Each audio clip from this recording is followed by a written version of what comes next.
Alhamdulillah nasta'inuhu wa nastaghfiruh wa na'udzu billahi min syururi anfusina wa min sayyiati a'malina may yahdihillahu fala mudhillalah wa may yudhlilhu fala hadiyalah.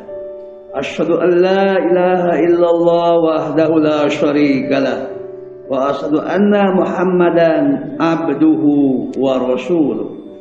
Allahumma sholli wa sallim ala hadan nabiyil karim wa ala alihi wa ashabihi sholatan wa salaman daimaini mutalazimaini ila yaumin tataqallabu fihi al-qulub wal absar.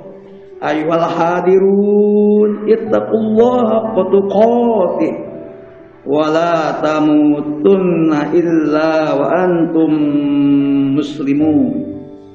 Qala Allah Ta'ala fil Qur'anil 'azim. A'udzu billahi minasy syaithanir rajim. Bismillahirrahmanirrahim. Fabima rahmatin minallahi linta lahum walau kunta fadhan ghalidhal qalbi lan faddu min hawlik fa'fu anhum wastaghfir lahum wasyawirhum bil amr fa idza azamta fatawakkal 'ala Allah innallaha yuhibbul mutawakkilin. Shadaqallahul azim. Hadirin, Al-Quran menjelaskan Islam adalah agama dakwah. Apa yang dimaksud dengan agama dakwah? Bahwa setiap muslim memiliki tanggung jawab sosial, kepedulian untuk berbagi dan peduli menyampaikan ajaran yang mengajak orang ke jalan Allah. Jadi dakwah itu bisa dilakukan oleh dua kelompok. Pertama, kelompok profesional, para ulama, para ustaz, para dai. Kedua, setiap pribadi muslim untuk menyampaikan, share, berbagi, peduli. Gimana tuhnya? Ada 3 sasarannya. 1, masuk ke dalam pikirannya, berarti ini ilmu yang menyentuh pikiran. 2, pintu kedua rasa, supaya tersentuh emosi perasaannya. Dan yang ketiga ruhaninya, jadi intelek, emosi, dan spiritual. Tetapi ketika menyampaikan surat Ali Imran ayat 159 membimbing ada 7 langkah. Betul, ini agama dakwah harus menyentuh 3 tadi. Tapi ketika menyampaikan 7 prinsip yang ada pada surat Ali Imran ayat 159. Pertama, Fabima rahmatim minallah, maka harus didasarkan atas menebar kasih sayang dari Allah. Ini dasarnya bukan kebencian, bukan dendam. Dasarnya adalah menebar kasih sayang dari Allah. Jadi karena itu yang kedua,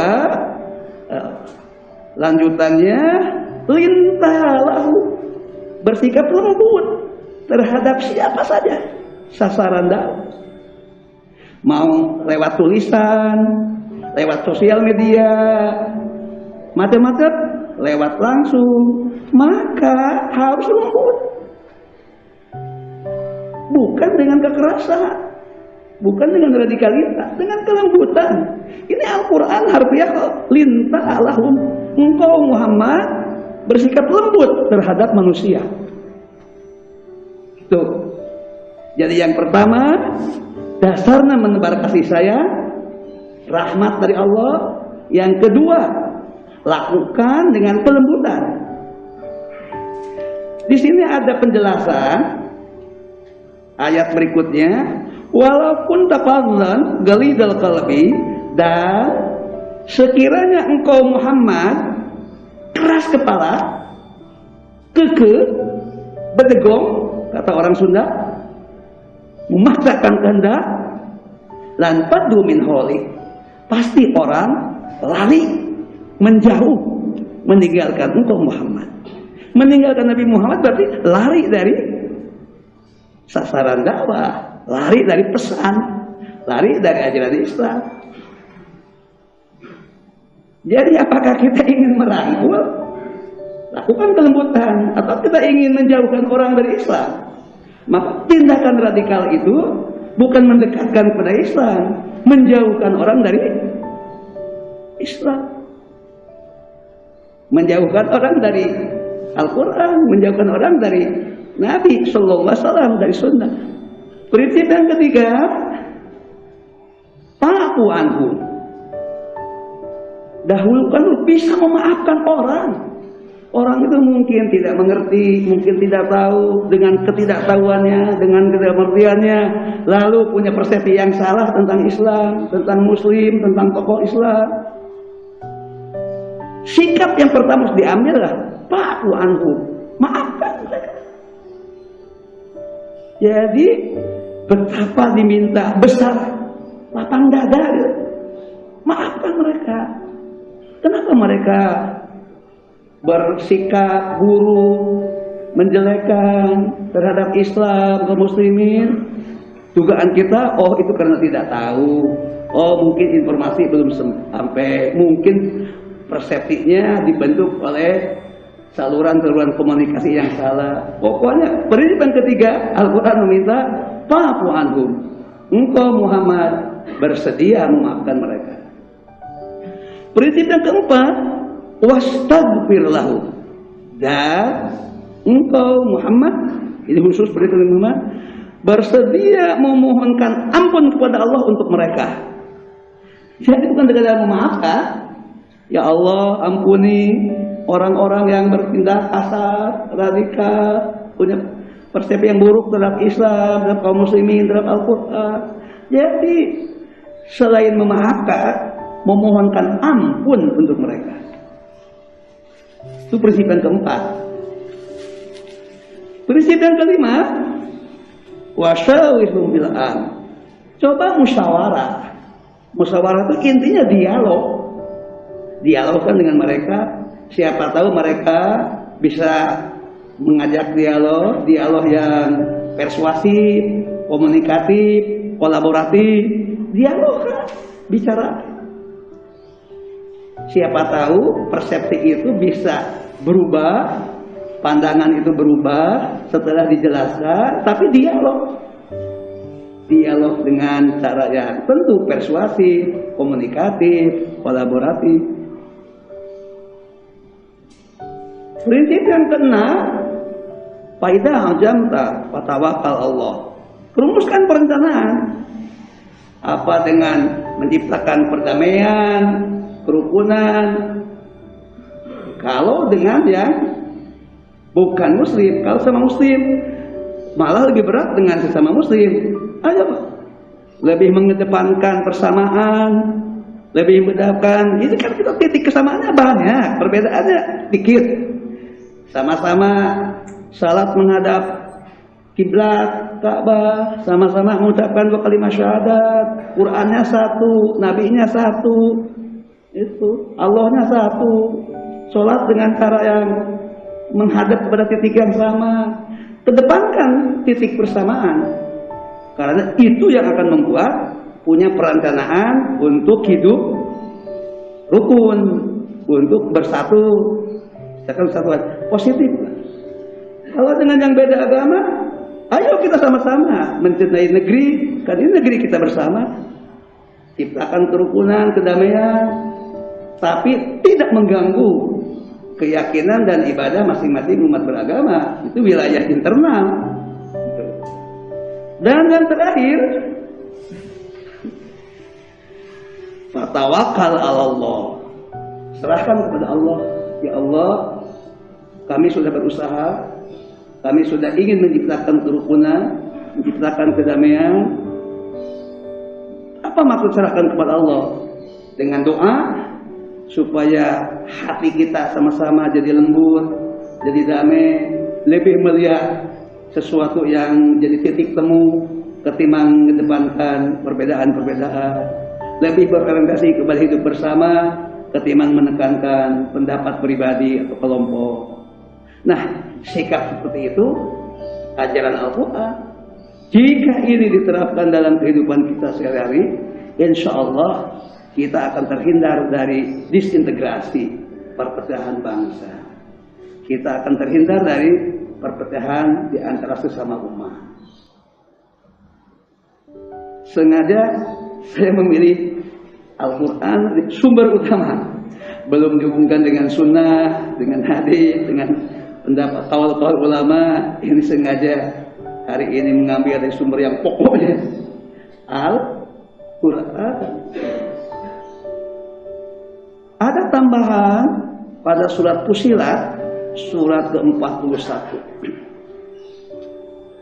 bahwa orang-orang yang berusaha menjadi berbagi, peduli, mengajak, menyampaikan, menjadi penggerak untuk kedamaian, untuk kesamaan, subhanallah, itu dihargai, diapresiasi oleh Allah. Apakah hanya tanggung jawab ulama? Bukan, kan tadi Islam agama dakwah, seluruhnya punya kontribusi untuk menciptakan damai itu semua pihak. Nah, kita lihat sekarang bagaimana Allah memberikan apresiasi kepada orang yang bergerak bersama-sama jadi penggiat untuk menciptakan hidup yang tertib, yang rukun, yang damai dengan cara-cara yang tadi 7 langkah. Saya akan bacakan. Bismillahirrahmanirrahim. Wa man ahsanu qawalan, dan tidak ada ucapan yang amat baik, ucapan yang berbobot, ucapan yang berharga, ucapan yang bernilai tinggi di hadapan Allah, mimman da'a ilallah, dibandingkan dengan ucapan orang yang selalu mengajak kepada Allah, beriman kepada Allah, ibadah kepada Allah, bergantung kepada Allah, berserah kepada Allah, bersikap fokus pada Allah. Allah jadi tujuan. Dalam salah satu rumusan diikut Allah goyatuna. Allah adalah tujuan hidup kita. Allahu mabda'una. Allah adalah dasar hidup kita. Tidak bisa kita lepas dari Allah. Tidak bisa kita menghindar dari Allah. Tidak bisa kita setiap detik kita berada dalam genggaman Allah Subhanahu wa ta'ala. Tetapi pada saat ngajak, tidak hanya ngajak, wa amila sholihah, dia sendiri membuktikan. Jadi bukan ngajak tapi tidak mengerjakan, bukan ngajak tapi dia membuktikan. Dia sendiri adalah ibadah, dia sendiri hidupnya rukun, dia damai, dia menjadi inspirasi, dan dia menjadi teladan. Tuh, teladan itu tidak harus jadi tokoh ideal, karena Rasulullah menjaga al-mu'minu mir'atul mu'min. Mukmin yang satu dengan mukmin itu cermin. Saya belajar dari A, dari B, dari C, dari D, dan begitu seterusnya satu sama lain dalam interaksi yang simfoni. Jadi ini waqala, lalu mengambil sikap, innani minal muslimin, sesungguhnya aku bagian dari orang yang berserah diri kepada Allah. Jadi banyak yang berserah diri kepada Allah, aku bagian saja. Tentu wala tastawil hasanat walas sayyi'at, tidak akan sama kebajikan dan keburukan. Insyaallah orang-orang yang lurus seperti ini, yang punya sikap ini adalah akan menggambarkan nilai kebaikan esensi, dan itu kebaikan yang disebut dalam Al-Quran. Lalu ada satu sikap yang diharapkan, idfa billati hiya ahsan, tolak keburukan dengan kebaikan. Orang berbuat buruk kepada kita berat banget, tapi kita tunjukkan bahwa kita lebih tinggi kualitas kita, sikap kita, kepribadian kita, keyakinan kita, bahwa kita menyikapi perlakuan buruk kepada kita dengan perbuatan yang ahsan. Ahsan itu bukan sekadar baik, terbaik, lebih bagus, lebih luhur, lebih mulia, lebih beretika, lebih berbobot. Aduh, berat banget, tapi insya Allah Menuju ke situlah hidup kita. Jadi sini dewasa, umat ini maka hanya berpegang kepada beberapa ayat ini yang saya baca, 3 ayat, belum satu Al-Quran, 3 ayat saja. Ali Imran 159, Fussilat 33, Fussilat 34. Sudah tergambar betapa Al-Quran meminta kita bukan jadi umat pemarah, bukan jadi umat yang mudah terpecah belah, bukan umat yang seperti lumpur kering, terlempar rokok, kena angin. Bayangkan rumput kering, kena api rokok, terhembus angin. Bukan seperti itu karakter umat muslim yang disebutkan dalam Al-Quran. Semoga Allah Subhanahu wa Ta'ala senantiasa menjadikan kita pribadi yang terbimbing oleh Al-Quran, pribadi yang lurus, pribadi yang istiqomah, pribadi yang punya pendirian, pribadi yang satu sama lain saling mencerminkan keteladanan dalam kondisi tidak ada tokoh yang paling ideal. Biarlah kita sama-sama menjadi teladan satu sama lain di antara kita. Barakallahu li wa lakum fil Qur'anil azim wa nafa'ani wa iyyakum bima fihi minal ayati wa dzikril hakim wa taqabbalallahu minni wa minkum tilawatahu innahu was-sami'ul 'alim. Aqulu qouli hadza wa astaghfirullah li wa lakum wa lisa'iril muslimina wal muslimat wal mu'minina wal mu'minat faqad fazal mustaghfirun faqad fazat taibun.